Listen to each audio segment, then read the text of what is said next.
വയോബ് ശില്പ. So ഇന്നത്തെ എൻ്റെ ഒരു വീഡിയോ എന്ന് പറയുന്നത് ഒരു കൊച്ചൊരു വീഡിയോ ആണ്.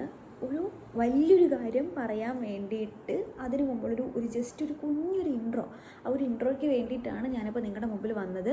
അപ്പോൾ തമിഴിൽ കണ്ടപ്പോൾ കുറച്ച് പേർക്കൊക്കെ മനസ്സിലായി കാണും, പക്ഷെ എന്നാലും ഞാൻ പറയണമല്ലോ.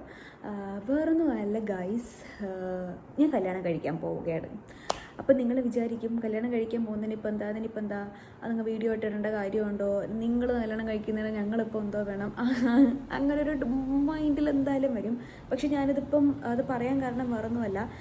സാധാരണ നിങ്ങൾ കണ്ടിട്ടുണ്ടായിരിക്കുമല്ലോ, ഇപ്പോൾ ഒരുവിധമുള്ള എല്ലാ ഇപ്പോൾ യൂട്യൂബേഴ്സ് ആണെങ്കിലും എല്ലാവരെയൊന്നും ഞാൻ പറയുന്നില്ല, പക്ഷെ ചില ആൾക്കാരൊക്കെ ഇങ്ങനെ ഈ കല്യാണമൊക്കെ റിലേറ്റ് ചെയ്തിട്ടുള്ള വീഡിയോസ് ഇടുമ്പോൾ അവർ ഭയങ്കര മെഗാ സീരിയൽ പോലെ ഇറക്കുന്നത് നിങ്ങൾ കണ്ടിട്ടുണ്ടായിരിക്കും. എനിക്ക് ആ കാര്യത്തിനോട് താല്പര്യമേ ഇല്ല. അപ്പം ഞാൻ പെട്ടെന്നൊരു ദിവസം വന്നിട്ട് എൻ്റെ വെഡ്ഡിങ് വ്ളോഗ് മാത്രമായിട്ട് ഇടുമ്പോൾ നിങ്ങൾക്ക് അതൊരു കൺഫ്യൂഷൻ വരാതിരിക്കാൻ വേണ്ടിയിട്ടാണ്. ലൈക്ക് എന്താണ് ശരിക്കും സംഭവം, ആരെയാണ് ഞാൻ കല്യാണം കഴിച്ചിരിക്കുന്നത്, ആരെയാണ്, അപ്പം അങ്ങനെയൊക്കെയുള്ളൊരു ഡൗട്ടും ഒക്കെ ഇനി ആർക്കെങ്കിലും അങ്ങനെ ഉണ്ടാവോ, അങ്ങനൊരു ഡൗട്ടിന് ഉണ്ടെങ്കിൽ അത് മാറ്റാൻ വേണ്ടിയിട്ടാണ് ഞാൻ അതിനു മുമ്പൊരു ഇൻട്രോ പോലെ ഇടുന്നത്. പിന്നെ അത് മാത്രമല്ല, പിന്നെ ചില ആൾക്കാർക്ക് ഭയങ്കര തെറ്റിദ്ധാരണകളും കുറേ ഗോസിപ്പുകളും ഉണ്ട്. അപ്പം പിന്നെ ഞാൻ വിചാരിച്ചു ഒരു ഇൻട്രോയിൽ വന്ന് പറഞ്ഞ് ഇങ്ങനെ കാര്യങ്ങൾ ക്ലിയർ ആക്കാം എന്ന് വിചാരിച്ചു. സോ അപ്പം ബേസിക്കലി അത്രയേ ഉള്ളൂ. കല്യാണം കഴിക്കാൻ പോകുവാണ്. വരുന്ന നെക്സ്റ്റ് മൺഡേ ആണ് എൻ്റെ വെഡ്ഡിങ് എന്ന് പറയുന്നത്. അപ്പോൾ അതിന് മുമ്പേ ആയിരിക്കുമല്ലോ നിങ്ങളത് കാണുന്നത്. സോ കല്യാണം കഴിക്കാൻ പോകുന്നത് വേറെ ആരെയല്ല, എൻ്റെ സോഷ്യൽ മീഡിയയിൽ എന്നെ ഫോളോ ചെയ്യുന്ന ആൾക്കാർക്ക് മനസ്സിലാവും. എൻ്റെ വ്ളോഗ് ഇതിന് മുമ്പ് കാണുന്ന ആൾക്കാരാണെങ്കിൽ നിങ്ങൾക്കത് പെട്ടെന്ന് കത്തും. എൻ്റെ വ്ളോഗിലൂടെ നിങ്ങൾ പലപ്പോഴും കണ്ടു മറന്നിട്ടുള്ള മുഖമാണ്, വേറെ ആരുമല്ല, ധീരജ് ദിലീപ്.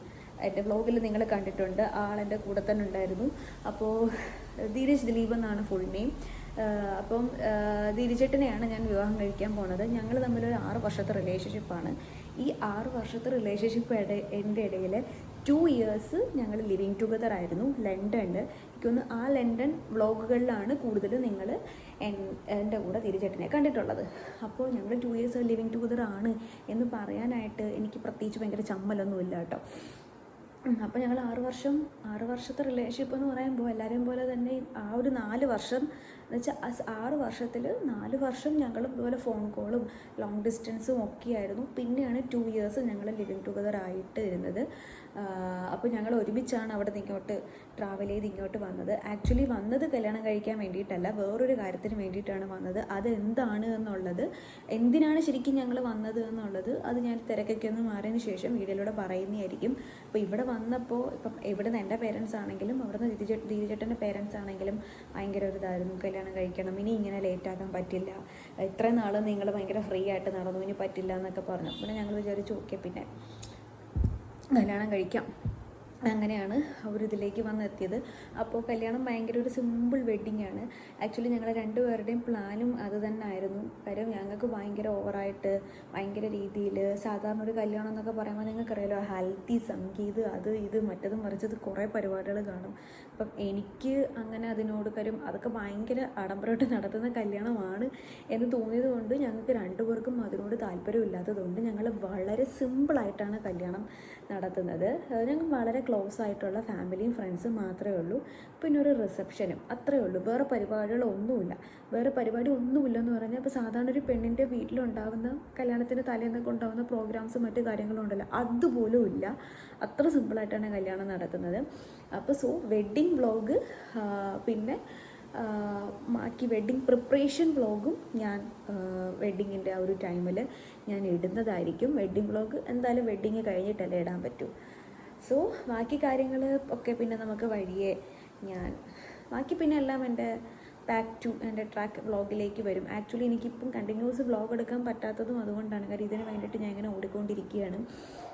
അപ്പോൾ അങ്ങനെ കുറേ കാര്യങ്ങളും ഒക്കെ ഉണ്ട്. വന്നിട്ട് ഞാൻ കറക്റ്റ് വീട്ടിൽ നേരെ ചൊവ്വ ഇരുന്നെങ്കിലല്ലേ എനിക്ക് വ്ളോഗ് എടുക്കാൻ പറ്റും. ഓരോ ദിവസം ഓരോ കാര്യങ്ങൾക്കായിട്ട് ഇറങ്ങുകയാണ്. ഒരു കല്യാണം എന്ന് പറയുമ്പോൾ നിങ്ങൾക്കറിയാലോ എന്തോരം മീൻസ് നമ്മളിപ്പം ചിലവ് ചുരുക്കി കല്യാണം നടത്തുക എന്ന് പറഞ്ഞാലും ഡ്രസ്സ് വേണം, അതുപോലെ അങ്ങനത്തെ പരിപാടികളൊക്കെ വേണമല്ലോ.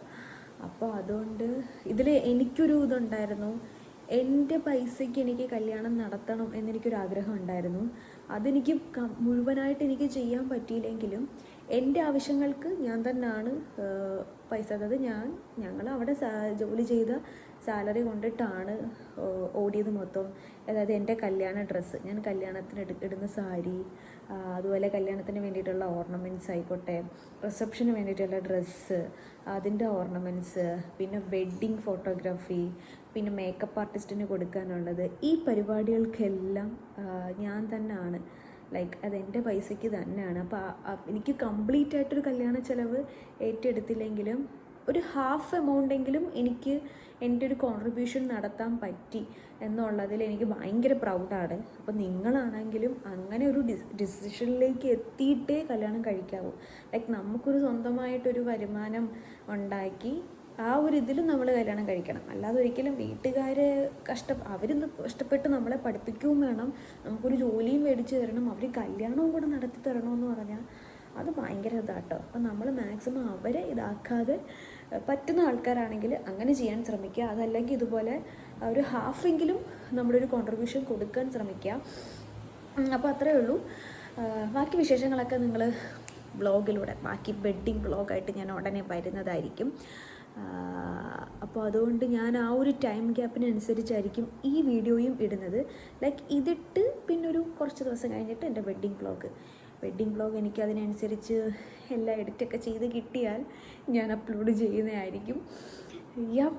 അപ്പോൾ ബാക്കി വിശേഷങ്ങളും ബാക്കി കുറേ കാര്യങ്ങളും ഒക്കെ ആയിട്ട് അടുത്ത വീഡിയോയിലേക്ക് വരാം. സോ അതുവരെ this is bye from Shilpa. Tata, bye. Like, share and subscribe. Okay, bye.